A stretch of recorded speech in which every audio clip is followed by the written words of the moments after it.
Masuki tahun 2022.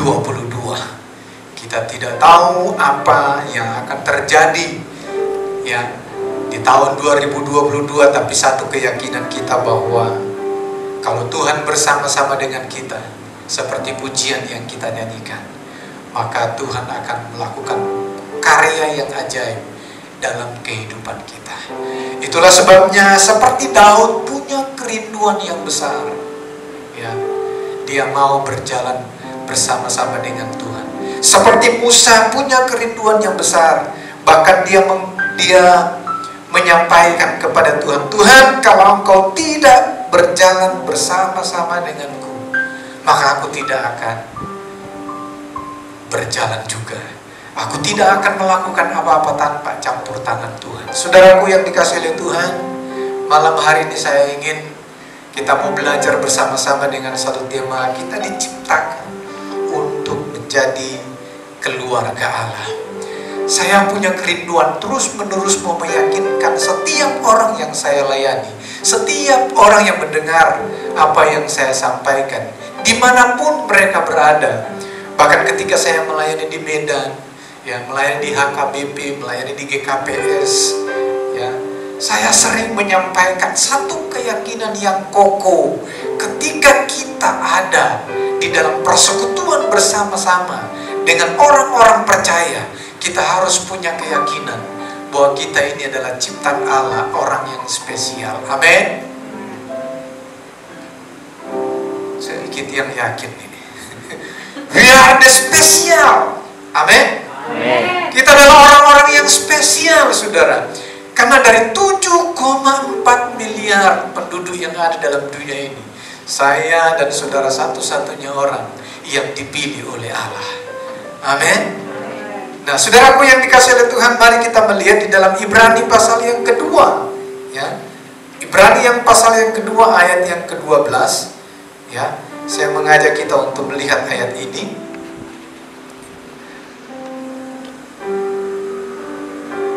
Sudah dapat?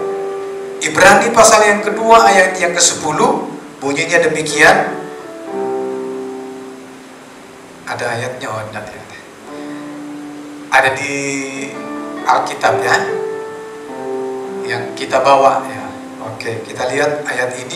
Sebab memang sesuai dengan keadaan Allah, yang baginya dan olehnya segala sesuatu dijadikan, yaitu Allah yang membawa banyak orang kepada kemuliaan, juga menyempurnakan Yesus yang memimpin mereka kepada keselamatan dengan penderitaan. Saudara-saudaraku yang dikasihi oleh Tuhan, kalau kita lihat di dalam bagian atau terjemahan yang lain, di sana dijelaskan atau ditulis seperti ini, ya. Allah yang menjadikan segala sesuatu, dan segala sesuatu adalah bagi kemuliaannya. Ya, dia ingin agar banyak anak-anaknya berbagi kemuliaannya. Saudara-saudaraku yang dikasihi oleh Tuhan, mengapa ada begitu banyak orang yang tidak menyadari bahwa dia adalah diciptakan oleh Allah?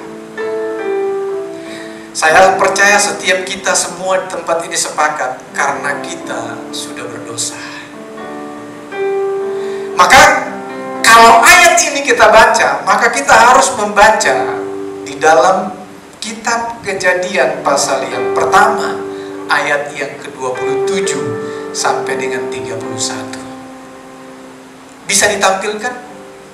Kakak Sarah, bisa ditampilkan Kejadian pasal 1 ayat yang ke-27 sampai dengan 31. Kita mau melihat dulu di sini, ya. Bagaimana mula Allah menciptakan saya dan saudara begitu unik dan luar biasa. Gitu. Jadi kita ini unik, ya. Mari kita lihat ayat ini, Kejadian 1 ayat 27 ya, sampai dengan 31. Nah, maka Allah menciptakan manusia itu menurut gambarnya, menurut gambar Allah. Saudara, saya dan saudara diciptakan oleh Allah segambar dengan Dia. Gitu. Segambar. Nah,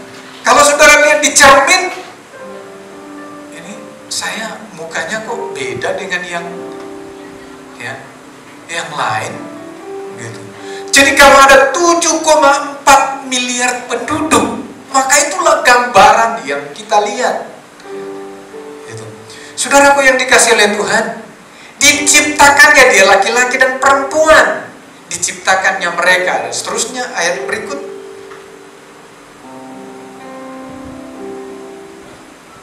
dan Allah memberkati mereka, lalu Allah berfirman kepada mereka, beranak cuculah dan bertambah banyak.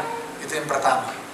Penuhilah bumi dan taklukkan itu, berkuasalah atas ikan-ikan di laut dan burung-burung di udara, dan atas segala binatang yang merayap di bumi. Seterusnya, ayat 29, berfirman Allah, lihat aku memberikan kepadamu segala tumbuh-tumbuhan yang berbiji di seluruh bumi dan segala pohon-pohonan yang buahnya berbiji.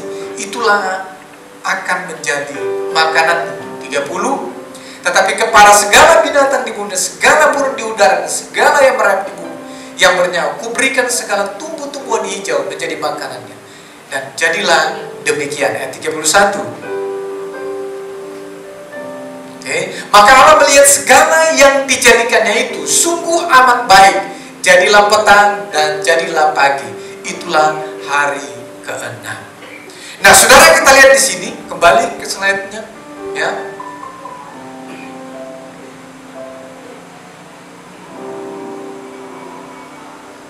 Oke, segambar dengan Allah. Diartikan sederhana, mirip seperti Tuhan sendiri. Gambar Allah atas manusia, inilah yang memberi nilai pada manusia. Jadi kalau enggak, kita enggak ada artinya apa-apa. Ada pelajaran SD dari GB itu, segambar itu ada keluar di ujiannya, ya. Image of God. Jadi di situ segambar itu imago Dei di situ. Nah, jadi gambar Allah merupakan sesuatu yang inherent di dalam diri manusia, sesuatu yang tidak dapat dilepaskan dari diri manusia. Itulah sebabnya walaupun manusia sudah jatuh dalam dosa, tidak dinyatakan bahwa gambar Allah, itu bahasa Ibrani-nya tselem, itu tidak hilang sama sekali. Jadi Kejadian 9 ayat 6 dan Yakobus 3 ayat 9. Jadi pengertian ini penting sebab dalam proses keselamatan, gambar Allah yang rusak ini akan dipulihkan kembali. Ini yang unik yang Allah ciptakan bagi setiap kita.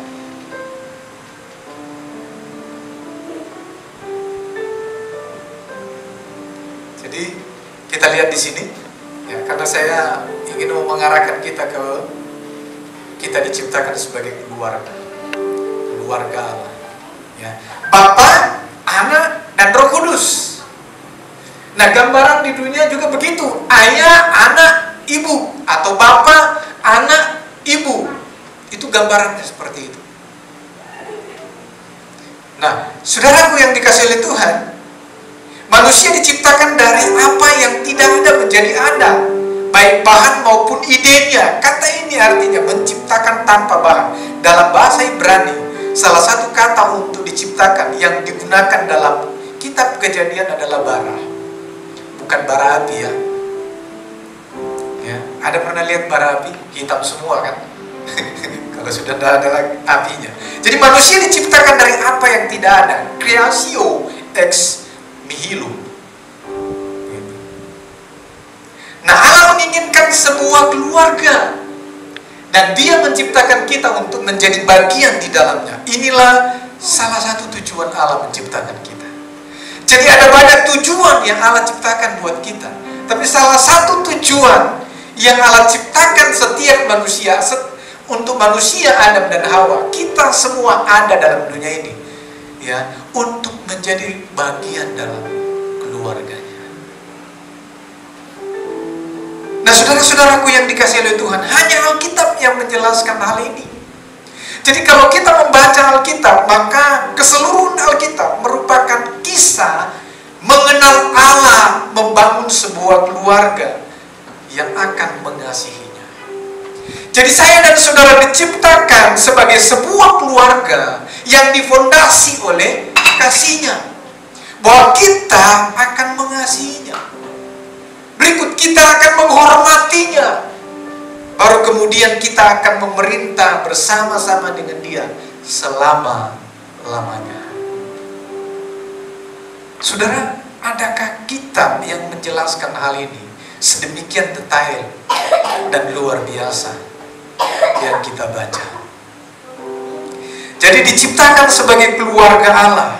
Dalam Efesus juga dijelaskan di sana. Efesus pasal yang pertama ayat yang kelima. Saudara bisa baca di sana. Nah, karena Allah itu kasih, dia menghargai hubungan.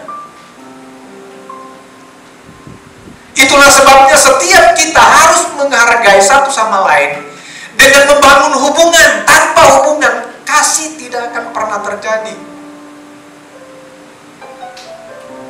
Saudara, saya tidak akan pernah ada hubungan dengan orang yang ada di Jakarta. Tidak akan pernah saya meletakkan atau membangun hubungan kasih kalau saya tidak pernah berbicara dengan orang yang ada di Jakarta A misalnya. Tapi saya akan membangun hubungan di dalam kasih bersama dengan saudara di tempat ini. Karena saya berhubungan terus, berkomunikasi terus dengan saudara. Seperti itu. Dan itu akan terjadi.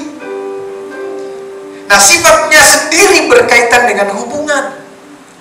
Dan dia memperkenalkan dirinya dengan istilah-istilah keluarga yang kita sudah lihat tadi. Bapa, Anak, dan Roh Kudus.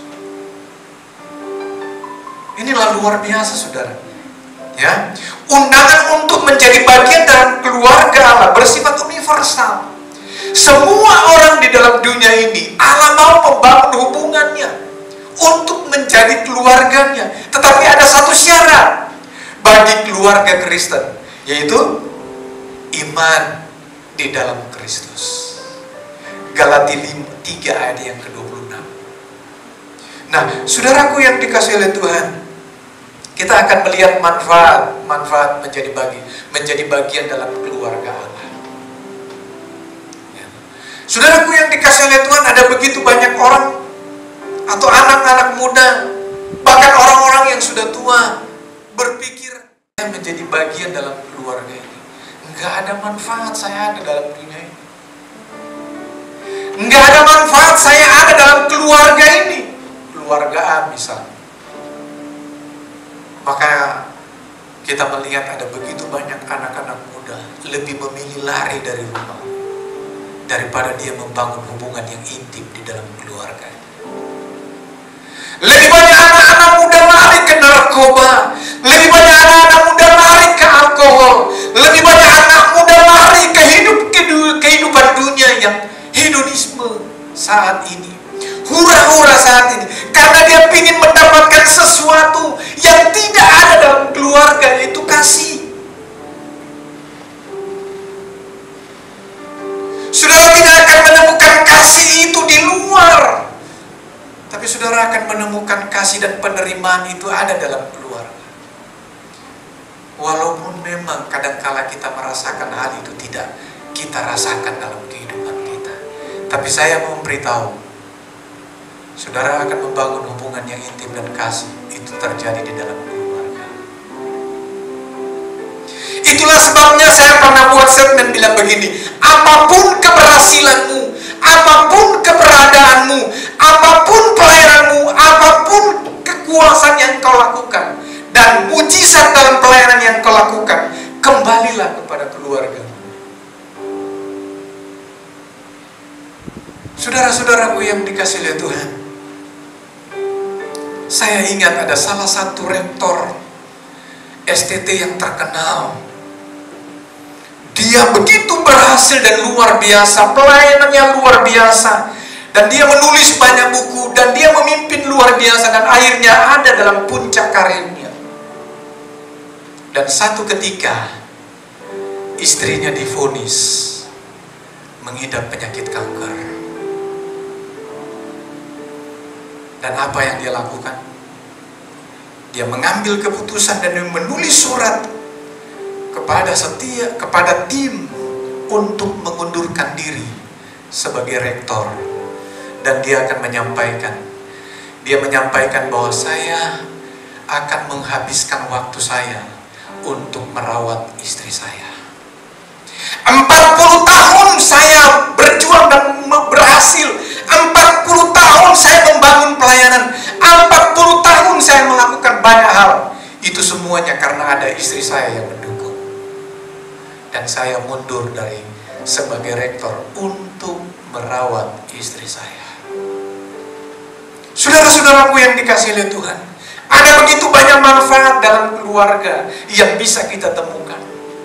Itulah sebabnya tanya Tuhan dan lakukan yang terbaik untuk keluarga. Maka saudara akan menemukan manfaat-manfaatnya. Tapi saudara, kabar buruknya saudara, dan kejadian begitu banyak. Istrinya dibawa ke rumah sakit. Dia suruh orang lain jaga istrinya. Dan dia pergi ke Jakarta 5 hari. Teman saya menceritakan kepada saya kejadian itu. Saya kenal orangnya karena saya sering bertemu dengan orangnya. Dia hamba Tuhan. Dan saat ini dia tinggalkan istrinya pada istrinya yang tidak berdaya. Saudara, di satu sisi kita melihat ada begitu banyak contoh yang luar biasa bagaimana manfaat dalam keluarga. Tapi di satu sisi juga kita melihat kabar buruk dan kekecewaan. Ada banyak orang yang meninggalkan keluarga oleh karena situasi dan kondisi seperti itu. Saya ditempeleng ketika tadi malam merayakan Natal PGLI, Persekutuan Gereja dan Lembaga Injili Indonesia. Saya hamba Tuhan. Ketua umum bilang begini, ada begitu banyak hamba Tuhan yang tidak melakukan dan berlaku seperti hamba Tuhan. Mereka berlaku seperti hamba dunia ini. Saudara-saudaraku yang dikasihi oleh Tuhan, itulah sebabnya saya berdoa sama Tuhan. Tuhan, saya tidak mau seperti itu. Saya nggak mau seperti itu. Kalau pergi kemana dia harus dengan bodyguard. Kalau pergi kemana dia tidak mau naik pesawat yang ekonomi. Dia harus naik pesawat yang eksklusif dan luar biasa. Kalau pergi ke daerah itu dia harus dikawal dengan luar biasa. Mobilnya nggak boleh sembarangan. Ada banyak hamba Tuhan yang begitu. Dan itu dikatakan oleh beliau. Dan dia melihat dengan mata kepala sendiri. Dan akhirnya dia bilang, saya mau jadi hamba Tuhan bagi unreached people, orang-orang yang tidak terjangkau. Dan saat ini dia fokus untuk anak-anak dan orang-orang suku-suku yang ada di Papua. Saudara-saudaraku yang dikasihi oleh Tuhan, kita semua adalah hamba-hamba dari Allah. Kita diciptakan untuk menjadi keluarga. Saudaraku, yang apa manfaat yang kita bisa dapat di dalam keluarga Allah? Saudaraku yang dikasihi oleh Tuhan, mari kita lihat. Ya, hadiah dari kelahiran yang mengagumkan yang ada pada kita, bagi saya dan saudara adalah nama keluarga. Jadi kemanapun kita pergi, nama keluarga tetap kita bawa. Kalau saya Nainggolan, tak mungkin saya ganti dengan Sumampo. Kalau saya Sumampo, tak mungkin ganti dengan Nainggolan, betul kan? Kan Jen? Gak bisa diganti. Kemana saja saya pergi, saya membawa nama keluarga. Dan itulah luar biasa saudara. Kemanapun saya dan saudara pergi, saudara dan saya adalah orang-orang yang mengagumkan. Saudara diberi nama, dan saudara tidak pernah minta kan sama Tuhan dan sama mama dengan Bapak untuk kasih nama Margareta. Gak pernah. Tapi dia telah memikirkan sebelum saya dan saudara lahir. Galatia 4 ayat 7 di sana dijelaskan. Hadiah dari kelahiran yang mengagumkan dalam keluarga ini adalah keserupaan dengan keluarga. Kemanapun kita pergi, kita akan membawa keserupaan. Makanya kita kadang-kadang suka dengar, oh dia kayak bapaknya, oh dia kayak mamanya. Kalau hitam kayak mamanya, kalau putih kayak bapaknya. Kayak begitu kan? Enggak, kita semua kan gitu ya. Begitu, keserupaan. Terus lanjut. Hak-hak istimewa keluarga, saudara. Jadi kelahiran yang mengagumkan kita, kita diberikan hak-hak istimewa. Jadi kalau saya dan saudara dilahirkan di dalam keluarga, dan saudara dipilih oleh Allah untuk menjadi bagiannya, saudara memiliki hak-hak istimewa dalam keluarga. Apalagi saudara, ya, manfaat berikut adalah hubungan akrab dengan keluarga. Saudaraku yang dikasihi oleh Tuhan, saudara mungkin berpikir bahwa saya sangat menikmati hubungan bersama-sama dengan orang lain di luar dari keluarga. Tapi saya memberitahukan kepada saudara, hubungan yang sejati itu ada di dalam keluarga, bukan di luar. Dunia ini menawarkan hubungan yang semu, saudara. Tapi saudara akan menemukan hubungan yang sejati, itu ada dalam keluarga. Manfaat apa lagi, saudara? Yang berikut adalah warisan keluarga. Ada di sini yang sedang menunggu warisan. Gideon lagi menunggu warisannya. Saya juga begitu. Cari warisan gak ada ternyata. Yang berharap dapat warisan ternyata gak dapat. Tapi berita baik bagi saya dan saudara, ada warisan yang Allah sediakan bagi saya dan saudara, yaitu warisan di sorga yang akan kita nikmati di dalam kekekalan. Warisan yang ada di dalam dunia ini sementara. Saudara, waktu saya masih kecil saya heran, kenapa keluarga ini kakak beradik mengejar dengan parang hanya karena warisan, saudara. Saling bunuh antara satu dengan yang lain hanya karena warisan. Itu saya bingung waktu saya masih kecil. Oh, baru saya ngerti, ternyata karena hanya berpikir warisan yang sementara. Tapi saudara, ada banyak orang tidak berpikir tentang warisan yang kekal, yang Allah sediakan di dalam hidup kita. Yang berikut, saudara, perjanjian baru sangat menekankan warisan berharga kita. Filipi 4 ayat 19. Saudara bisa lihat di sana. Sebagai anak-anak Allah, kita mulai mendapat bagian dari harta keluarga. Efesus 1 ayat 7 dan 18. Saudara bisa lihat di sana ayat ini. Nah, meliputi apakah saja warisan berharga kita. Kita lihat. Yang pertama, apa? Kita akan bersama Allah selama-lamanya. Saudara, di dalam dunia ini 70 tahun, 80 tahun, dan 100 tahun. Tapi Alkitab mengatakan, ya, bahwa kita akan bersama-sama dengan Allah selama-lamanya.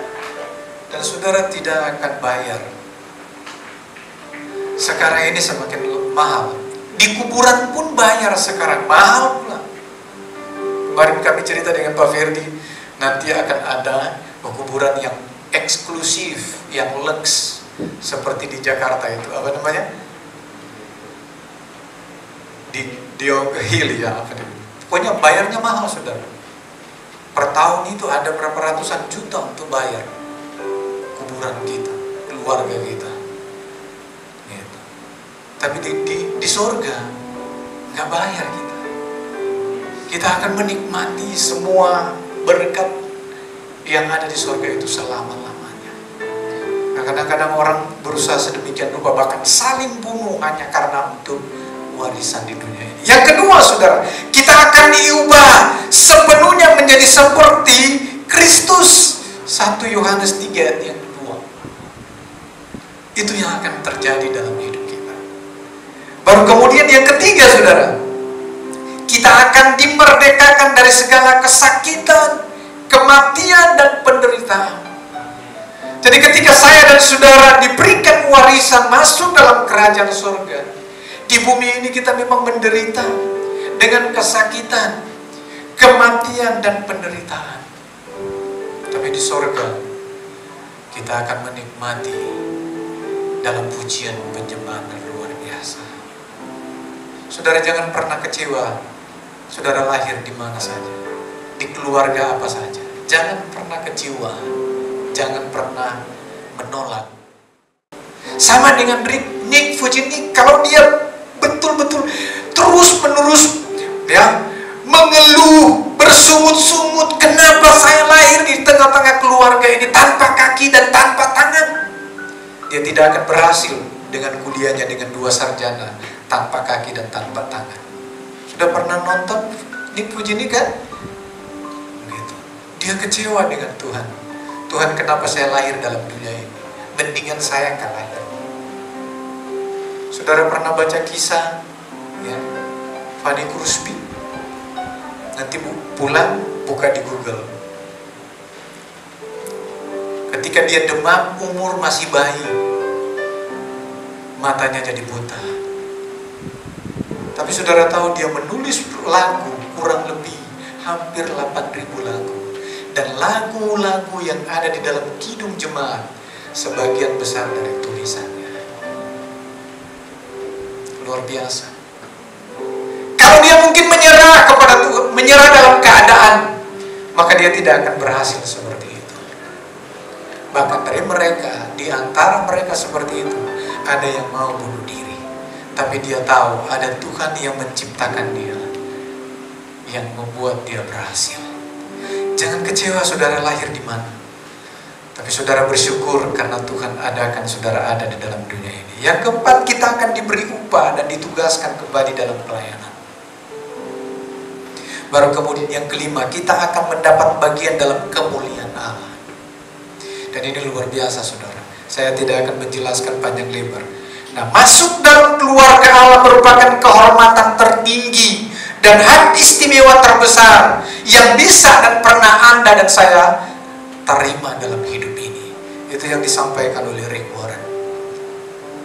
Saudara, ini yang harus kita sadari. Itulah sebabnya kita akan mengalami yang namanya gairah dalam bersyukur dan berkeluarga. Saudara-saudaraku yang dikasihi oleh Tuhan, sedikit kita melihat dalam Efesus pasal 1 ayat 5a. Dalam terjemahan yang lain dia katakan begini, rencananya yang tidak pernah berubah sejak semula ialah mengangkat kita menjadi keluarganya sendiri dengan membawa kita kepada dirinya melalui Kristus. Di dalam Kejadian, Adam dan Hawa bersama-sama dengan Allah dan hubungan yang intim. Tapi ketika mereka jatuh di dalam dosa, maka mereka tidak ada dalam hubungan yang intim bersama-sama dengan Allah. Dan Kristus membawa saya dan saudara kembali kepada keluarga Allah. Saudara-saudaraku yang dikasihi oleh Tuhan, biarlah kita menyadari bahwa kita adalah orang-orang pilihan dan luar biasa yang Allah siapkan bagi kita. Itulah sebabnya ketika kita menyadari ini, maka ada ungkapan syukur dan puji-pujian kepada Allah yang ada di surga, yang telah memilih kita. Kita bergairah, kita akan melakukan segala sesuatu untuk kemuliaan-Nya. Kiranya Tuhan Yesus memberkati